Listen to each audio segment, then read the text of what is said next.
Have you ever thought deeply about the folded napkin Yahawashi left behind in the sepulchre? Because that folded cloth wasn't random. It wasn't just a burial detail. It wasn't a historical side note. It was a subliminal message, a signal from the king, a launch code hidden in plain sight.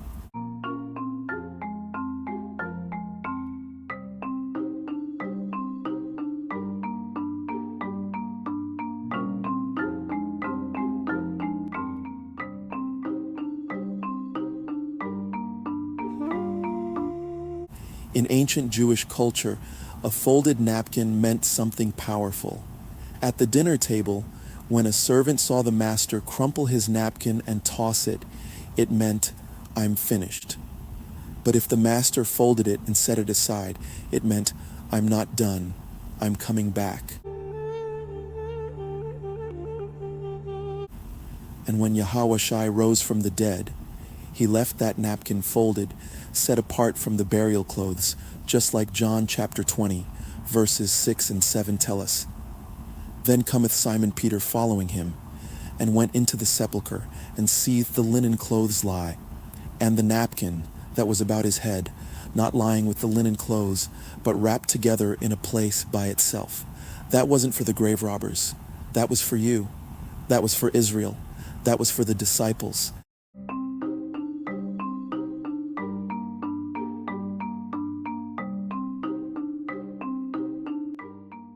And yes, even for the Gentiles who would later believe.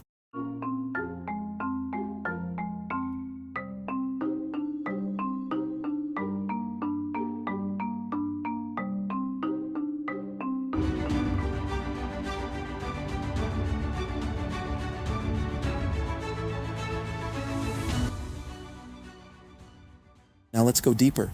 In Greek, the word for napkin is sudarion, Strong's G4676, a sweat towel, a face cloth, or a burial wrap.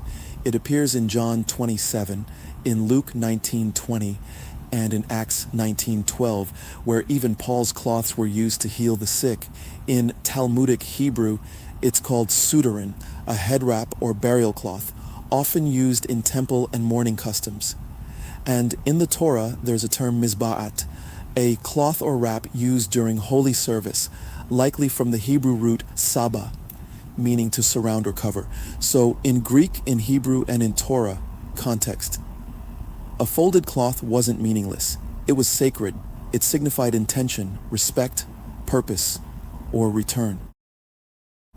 Now here's where it gets prophetic. Yahawashi didn't rise on Easter. He rose on first fruits, a feast day commanded in Vayikra, Leviticus chapter 23. Verse 10 says, "When ye come into the land, ye shall bring a sheaf of the first fruits of your harvest." And verse 11 says, "He shall wave the sheaf before Yahweh to be accepted for you on the morrow after the Sabbath." This wasn't coincidence. This was divine timing. That's why 1 Corinthians 15:20 declares, "But now is Messiah risen from the dead and become the first fruits of them that slept." He is the sheaf. He is the offering. He is the down payment of resurrection for all who believe. So what did the folded napkin mean prophetically? It spoke to three audiences. To Israel, Yasharahla, he was saying, "Don't mourn like it's over. I rose, and I'm coming back for the lost sheep." To the Gentiles, he was saying, "You're being grafted into a covenant table that's still active. The meal isn't over." And to his disciples, he was saying, "I kept my word. Now it's time for you to keep yours. Go, teach, disciple, until I return." The folded napkin was the transition from crucifixion to commission. But Yahawashi didn't just rise and disappear. Acts chapter 1 verse 3 tells us, "He showed himself alive after his passion, being seen of them 40 days, and speaking of the things pertaining to the kingdom of Elohim." He didn't vanish. He stayed for 40 days, just like Moses on Mount Sinai, just like Elijah walking to Horeb, just like Israel wandering in the wilderness. But unlike them, Yahawashi passed the test. He is the fulfillment, the living Torah Moses saw, the prophet Elijah longed for, the true Israel who obeyed perfectly. And in Luke chapter 22, verses 16 and 18, Yahawashi said something crucial. I will not any more eat thereof until it be fulfilled in the kingdom of Elohim. And I will not drink of the fruit of the vine until the kingdom of Elohim shall come. He wasn't rejecting food or wine. He was pausing the covenant meal because the wedding supper hasn't begun. Revelation 19:9 declares, Blessed are they which are called to the marriage supper of the Lamb. That's the meal. That's the final toast. That's the celebration of covenant fulfilled. The first cup was at Passover. The last cup will be at the wedding. That's what the folded napkin pointed to. So let's seal this message.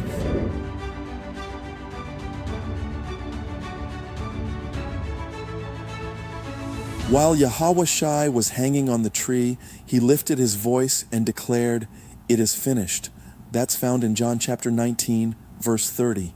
But after his resurrection, according to John chapter 20, verse 7, he left behind a folded napkin in the sepulcher. And that detail wasn't random. It was deliberate. It was divine. It was a declaration. The folded napkin said, the kingdom is still unfolding. The message is clear. He finished the atonement, but he's not finished with the kingdom. So while Yahawashi said, it is finished, he left a folded cloth to say, my mission continues. Because he wasn't just sent to die, he was sent to gather his people.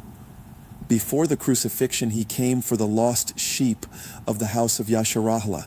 After his resurrection, the napkin became a subliminal message that now he is calling the scattered and those who are being grafted in through belief. And yes, there are 3 olive trees mentioned in Scripture. First, in Jeremiah 11:16, it says, Yahweh called thy name a green olive tree, fair and of goodly fruit. This represents the natural tree, Yasharahla, the covenant people. Then in Romans 11, Shaul speaks of wild olive branches, those from the nations who are grafted in by faith. But he warns, boast not against the branches. You do not bear the root bears you. And in Isaiah 17:6, we see the image of a remnant, 2 or 3 berries in the top of the uppermost bough. This represents the cultivated, preserved branches, the faithful few who survive judgment and hold fast to the covenant. So you have the natural olive tree, Yasharahla, the wild olive branches, grafted in believers, and the remnant cultivated branches, preserved for the harvest. This is the mystery of the kingdom, and we'll dive deeper into it later this month. But for now, hear this. The debt is paid, but the banquet hasn't begun. Because in Hebrew tradition, the bridegroom does not eat or drink again until he returns from preparing a place for his bride. That's what Yahawashi meant at the Last Supper. That's what the folded napkin meant after the resurrection. He's coming back. And when the table is set, the wedding will begin.